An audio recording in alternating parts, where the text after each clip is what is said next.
Atención, seguidores y amantes de las noticias impactantes. Prepárense porque lo que voy a contarles hoy va a volar sus mentes. El puerto más poderoso de Estados Unidos se hunde ante nuestros ojos y ninguna tregua ni acuerdos podrán salvarlo. Y la imagen que domina hoy en la costa californiana es la de grúas paralizadas y muelles vacíos que parecen gritar por ayuda. Un espectáculo que teníamos bastante tiempo que no se veía en esta escala. Y los datos no mienten. En apenas 2 semanas el movimiento de buques ha caído hasta en un 35%, una caída que no se había visto desde los peores momentos de la pandemia. Pero lo más inquietante está aún por venir.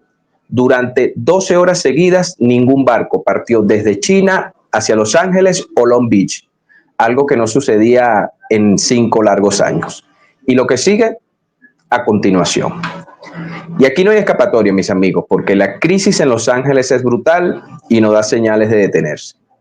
El puerto más grande de Estados Unidos entra en una fase de colapso que ni la tregua arancelaria con China podrá revertir. Ya es demasiado tarde, porque las grúas que antes bailaban sin parar sobre la bahía ahora están quietas, como símbolos de una incertidumbre que devora todo a su paso. Y es que ni el acuerdo de último momento conseguido entre Washington y Pekín parece suficiente para devolverle a la bahía de San Pedro la vida, ese centro neurálgico del comercio marítimo que une todo el comercio internacional con Estados Unidos y California y que en algún momento fue la columna vertebral de la economía estadounidense. Y la herida causada por la guerra comercial sigue abierta y lo que antes era el corazón del movimiento de mercancías hoy sangra. Y eso poniendo en jaque las esperanzas de millones que dependen del vaivén de los contenedores y de las cargas. Y la magnitud de esta debacle, mis queridos amigos, es tan grande que ni la sombra de la pandemia, que aún se preserva fresca en nuestra memoria colectiva, se compara con esta caída logística. Mientras la administración de Donald Trump busca respuestas en un laberinto de decisiones erráticas y consecuencias palpables.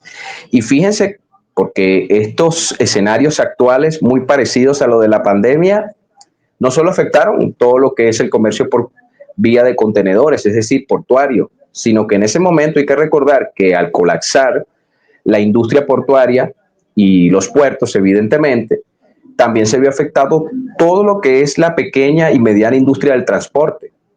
De hecho, en Estados Unidos se vieron quiebras masivas de empresas que se encargaban del transporte de esos productos que llegan a los puertos y a su vez tienen que ser trasladados a las distintas regiones para ser vendidos.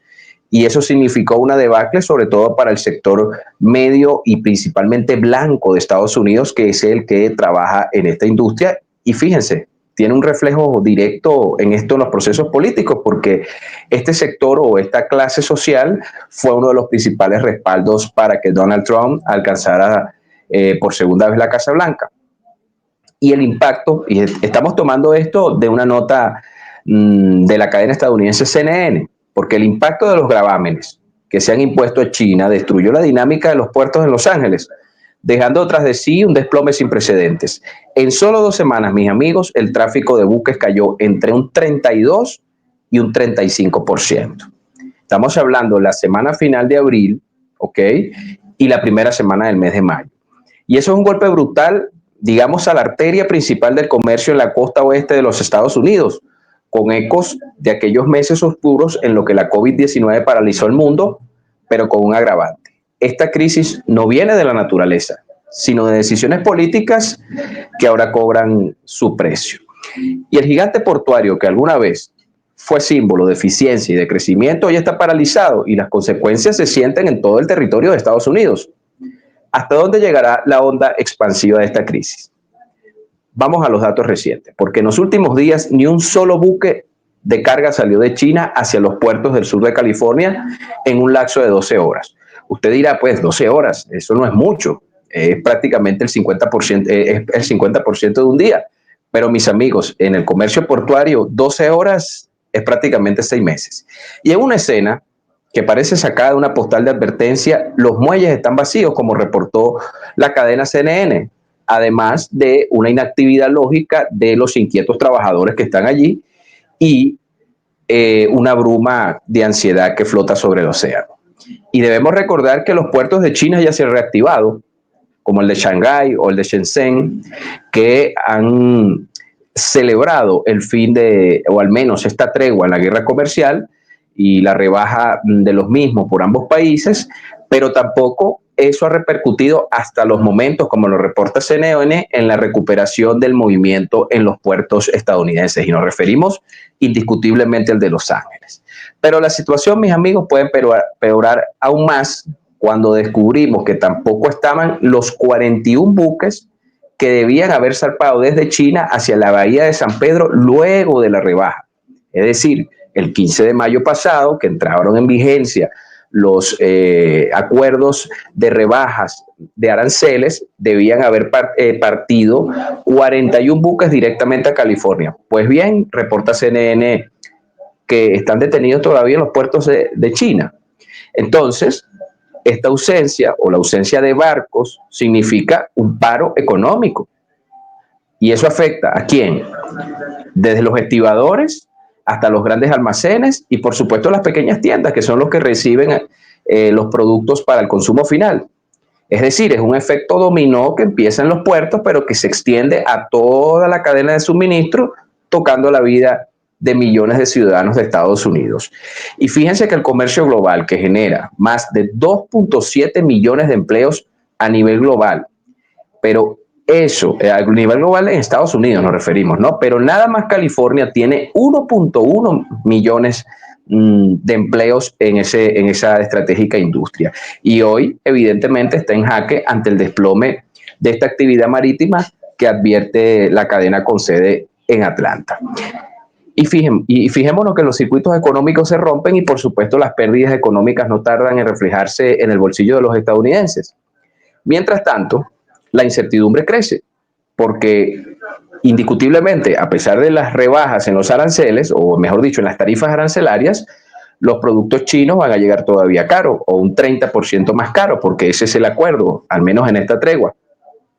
Y ya eso tiene un impacto en el costo de la vida, porque digamos, un 30%, un producto ayer costaba $1, hoy cuesta 30, duele mucho en el bolsillo. Y los números en eso no tienen sentimientos. El 45% del negocio del puerto de Los Ángeles proviene de China. Tome ese dato. Fíjese, 10.3 millones de contenedores al año vinieron de ese país. Es decir, que si el puerto tiene 10,3 millones de contenedores al año, realmente estamos hablando de un negocio que podríamos redondearlo en los 21 millones para que vean de contenedores al año. La mitad viene de China, el peso específico que tiene Beijing en este negocio para Estados Unidos. Y eso hace a California especialmente vulnerable. Es decir, la cuarta economía más grande del mundo, porque si California mañana, en un hipotético caso, se declarase una nación independiente, estaría solo superado por la economía de 3 países, los mismos Estados Unidos, China y la India, para que veamos la magnitud del impacto que tiene California en este renglón, porque eso ya son datos de 2025, ¿ok? El año pasado era la quinta economía más importante, la cuarta era Japón, pero ya oficialmente la ha superado, según datos del Fondo Monetario Internacional. Y ese récord, mis amigos, que parecía imparable, ahora ya parece una historia de otro tiempo frente a lo que está sucediendo. La maquinaria se detiene, los trabajadores temen por su futuro y los empresarios miran con preocupación un horizonte cada vez más incierto. Y la tregua arancelaria, lejos de ofrecer alivio, solo representa un respiro momentáneo para, digamos, aquellos que se sienten a la deriva en esta situación, porque el acuerdo de paso solo tiene por vigencia 90 días y es visto como un remedio temporal y que tampoco compensa los daños estructurales que ya ha causado la guerra comercial causada por Donald Trump en contra de China. Escuchemos al director del puerto de Los Ángeles citado por CNN, el señor Gene Seroka. Abrimos comillas. La reducción de los gravámenes entre Estados Unidos y China es una buena noticia para los consumidores, las empresas y los trabajadores. Pero si no se trabaja en acuerdo a largo plazo, esto será insuficiente. Más claro no canta un gringo. De esa manera, Seroka nos ha dicho que en las últimas semanas celebra el acuerdo, pero es que no va a resolver el problema un acuerdo que solo tiene un pequeño plazo o un corto plazo, es decir, solo 90 días. Tiene que haber una solución a largo plazo y podemos ser, digamos, pesimistas en ese sentido porque la mayoría de los analistas coinciden en un elemento. Esto es solo temporal, es una tregua, pero tarde o temprano, y tan temprano más que tarde como 3 meses, posiblemente se reanude una nueva tanda de aranceles y de ofensiva por parte de Washington en contra del gigante asiático, que evidentemente acrecentará la incertidumbre y, por supuesto, ahondará los daños de esta perniciosa política proteccionista del magnate Donald Trump. Esto fue una producción de Geomatrix. Hablo para ustedes, Fran Gil.